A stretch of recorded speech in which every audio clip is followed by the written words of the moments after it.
Midnight. Lhasa Airfield is buzzing with activity. Long files of airborne troops march into heavy transports, while mechanics hurry to and fro. Gathered inside the airport's headquarters, the commanders of various wings are waiting. The door opens suddenly. "Gentlemen, Colonel Ulrich, advisor to His Majesty, brings you the Emperor's orders." "Good evening, gentlemen. Here is the Emperor's message. Officers, the hour has come. It is with you, glorious heirs of thousands of years of bravery and heroism. It is with your courage and decisiveness that rests the success of the grand plans I have made for the glory of my people. To you, sons of mighty Asia, falls the task of defeating and enslaving the decadent, corrupt masses. That is why the honorable endeavor of this historic day is destined for a brilliant victory. The world is yours. Take it, and may Begse guide you. The attack will be launched this night at 2 o'clock. Sir. Now, gentlemen, I must stress to you the technical aspects of the operation. It must be clear that our goal is not to destroy conquered nations, which would run counter to our interests, but to seize them. Therefore, in order to break our opponent's spirit, we will hit their capitals and vital centers hard. To do so, our ground attack aircraft and airborne units will fly behind formations of remote-controlled machines that will sweep the way clear for you. Our fifth column agents will do the rest. I will now distribute the mission orders. The western sectors first. Colonel Cheng Tien, you get the Berlin sector. Colonel Lu Ying, Paris. Good luck. You can count on us, Colonel. Colonel Hien Feng, you'll have the London sector. Colonel, your orders are slightly different. While you take care of London, the first squadron of your 102nd Wing will be placed under my direct orders. Our mission will be delicate. Parachute onto the scaffold factory and take it intact. I cannot emphasize enough how vital this mission is. Please send the necessary orders to the crews. Especially when you're first getting into comics, you often have the experience of discovering that an artist that you love had a whole other career that you were unaware of. Similarly, you might discover that there's a series that is incredibly popular in a different country that has had no cultural impact on the country you yourself are from. I had one of those experiences when I was planning out my list for the Divining Comics Challenge, a challenge I do on this YouTube where I am reading 52 comics from 52 countries around the globe and across time in order to expand my breadth and depth of the medium. By the way, you can participate in that challenge by reading the description of this video and finding a full list of the categories.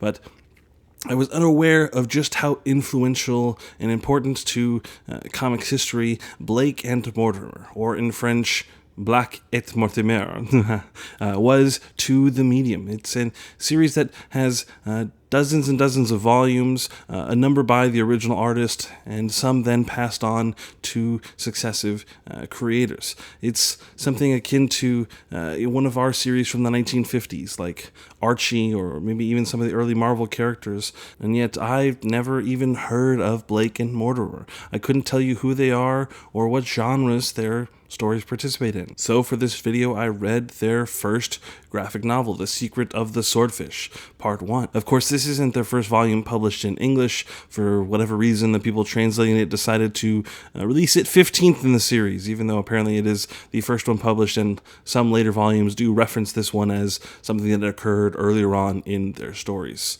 Let's dig into The Secret of the Swordfish, Part 1 by Edgar P. Jacobs. If this is your first time to this channel, I'd like to extend you a gracious welcome. In addition to the challenge that I've already described, you can help support this channel by leaving a like on this video to boost it in the algorithm, or then subscribing to this channel so that you never miss an update. Both of these are great and free ways to support the work I'm doing here.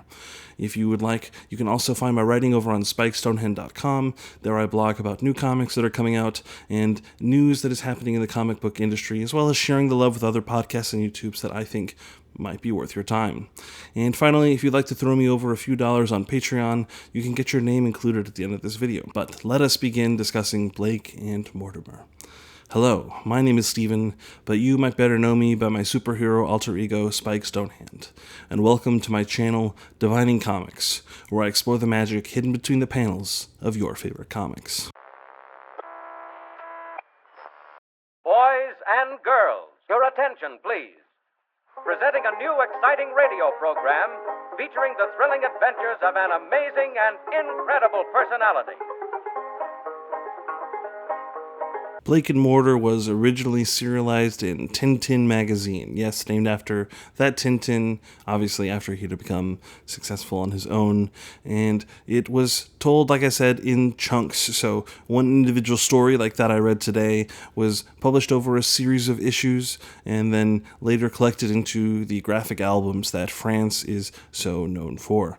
This is a series that has had a long lifespan beyond the initial creator, who only did around 10 volumes of the original series, out of around 30 that have been published to this date. It's been adapted to television, to radio plays, video games, and there's even talks of finally getting a movie around. Apparently, this is just one of those series that has had a huge and outside impact, despite mine and perhaps yours' utter lack of its existence entirely.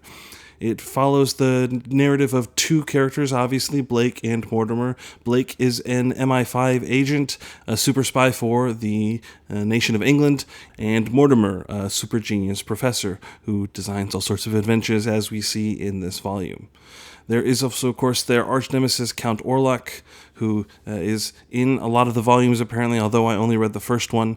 And a lot of their narratives apparently don't stick to the spy genre that this first volume seems to be contained in. They get science fiction, there's time travel stories. Apparently, they get really wild with it.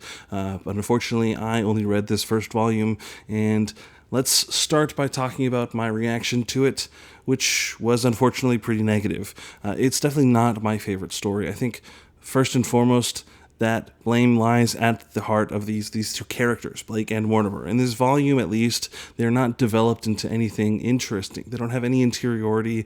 They barely are the descriptions that I gave you of one as a spy and one as a professor. They both seem to be hyper competent and capable at anything the narrative needs them to do at any moment.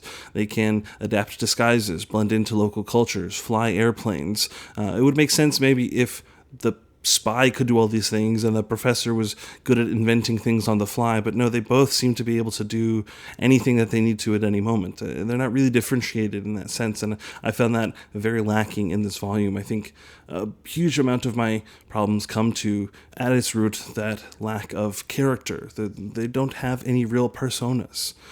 Similarly, I think that there is a trouble in the way that the narrative was told, right? I mentioned earlier that it is serialized, it was told in chunks, and there are lots of great stories that are told in this fashion. A lot of the great newspaper comics that are serials. You have adventure comics like Prince Valiant. Obviously, TV shows have created a whole model of serialized television, especially in the golden age post HBO, and its realization that you could tell a more complete and coherent narrative over 13 episodes than you could 22 individual episodes of a season.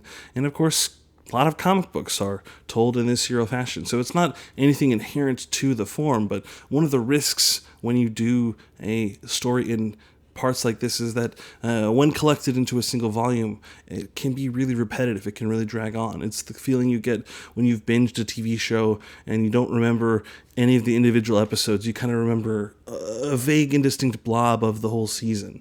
You can get that when these comics that were originally just meant to be read one page at a time are collected in a grand volume. Everything kind of becomes repetitive. They get into one trap, they get out of it, they get into another trap, they get out of it. How are they going to get out of this next trap they get into? Oh, they figured out a way.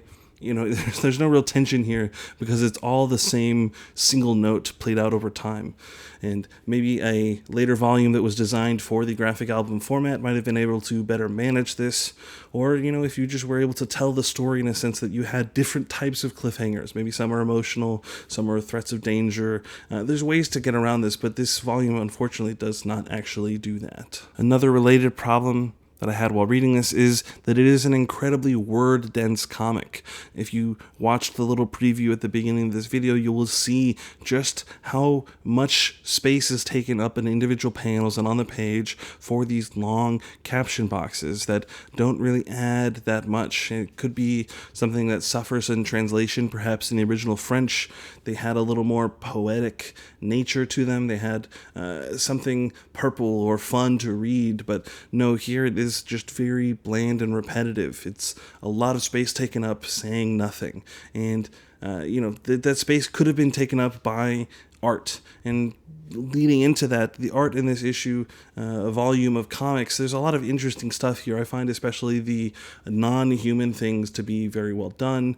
The planes, for instance, are all very lovingly rendered and look very cool. Mountains, scenery, buildings are all very well done, but I do think that the people in this are very lacking in their drawings. They feel very two-dimensional, pasted onto a three-dimensional image. The only thing I can compare it to, if you've ever watched the certain cartoons where they'll have different teams animating the backgrounds and the characters, and so it's like they weren't communicating and didn't get the memo right, and so it just feels like a contrast, a clash in how these two things are drawn, and I think it kind of goes into the same thing I was talking about, right? The characters aren't drawn convincingly, and they don't have a convincing personality to them. And it's all kind of tied together there. One of the last things that I have to talk about kind of about the story without getting into the nitty-gritty is an unfortunate thing that this comic depicts in its subject matter, and that is what is the so-called Yellow Peril, right? As part of the broader Red Scare, where the Western world, the United States, France, England, were very scared of the growing threat of the communism under the USSR, the Chinese People's Republic, various other countries in Asia. Those two were often tied together, right? An anti-Asian racism and this anti-communist fear-mongering. And that led to a lot of very unfortunate and harmful depictions of these Asian people, and it is something that this comic engages in regularly. You can, as a juxtaposition, look at how they contrast the depictions of East Asian people from Lhasa here in this comic versus how they depict the West Asian, we might call Middle Eastern Arabic peoples who September 11th, pre-Saddam Hussein and Osama bin Laden, were depicted much more positively in a lot of Western media, and here they are very much that case. They're obviously still not fully homogenized into the white European culture. They are still treated as the other, but it is a much more positive depiction than it is the kind of flat anti-Asian sentiment that you get with a lot of the characters in this. And I think that's unfortunate, but it's just a reality. If you read any Marvel comics from the same time period or even the decades following, you're going to see a lot of the same thing. Iron Man is notorious for this. Read any Iron Man comic from the Stan and Jack era, and you tell me that it comes off as a positive depiction of East Asian people. It just simply does not, and that's an unfortunate reality of reading comics from this time period. So digging into actually what happens in this comic here, right? So as you saw in my little intro clip, the East Asian communists, under the direction of their Soviet overlord, attack all of the Western Europe. And in fact, one of the most stunning sequences of this whole volume. It depicts cities from Paris to London to Berlin, all being completely and utterly destroyed. In the opening few pages of this book, it was quite the shocking revelation. It's one of those things that makes you think, how do they continue on with this narrative after this volume is done? I'm pretty sure they just kind of hand wave it away and say, oh, we've rebuilt, and then, forget about it completely. But it is kind of this very affecting thing for a brief moment of, wow, they're really going there and destroying the whole world. How will our characters cope and react to this? Spoiler alert, they don't really. It's kind of, again, a nothing of a comic. It's them constantly escaping peril. They're taking their secret weapon, the plans for the Swordfish, some sort of super plane that is able to defeat a whole armada of these communist planes with just one or two of them. And they have those plans locked away, and they need to try and escape from the communist threat so that they can build these planes and defeat their enemy's armada. And that's about it. It's that for 60 pages for volume 1. I was so tired after reading this that I did not seek out volumes 2 and 3 because I just couldn't continue to read the same thing happen over and over and over again. Something bad's going to happen. Oh, they figured out a way out of it. That's all that happens. And I was very tired of it and how many words were on these pages after these first 60. So I did not read volume 2 and 3. If you want to chastise for me that, please go ahead, hit me up in the comments below. I'll read and respond to all your comments, explaining myself, subjecting myself to the will of the masses here. If you wish to pillory me for this sin, I will bear myself to whatever punishment you see fit. But unfortunately, I just could not do it. So I only read this first volume. Moving to wrap things up, would I continue reading this? Well, very clearly I did not finish even what could have been argued was my only responsibility to read here. So no, I don't think I will be continuing to read this. I am intrigued by the idea that I read online that some of these later volumes do have more science fictional premises and less, globe trotting and encountering this new culture that they depict poorly, as was the trend in the time. But short of that, I definitely don't think I'll be checking out any more volumes of Blake and Mortimer.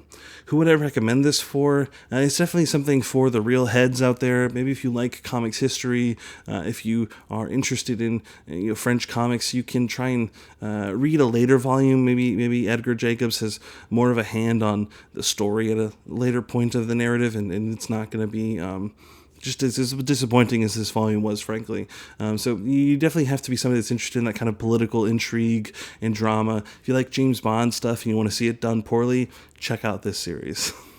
But thank you for watching this video. I hope it wasn't as boring to hear me talk about it as it was for me to read this. And if you disagree, if you're the biggest Blake and Mortimer fan in the world, let me know in the comments why exactly I am wrong. But until next time, keep reading comics and never let the magic of comics die. Old Enoch, he lived to be 365 when the Lord came and took him back to heaven alive. I saw the light from heaven shining all around. I saw the light come shining. I saw that light come down.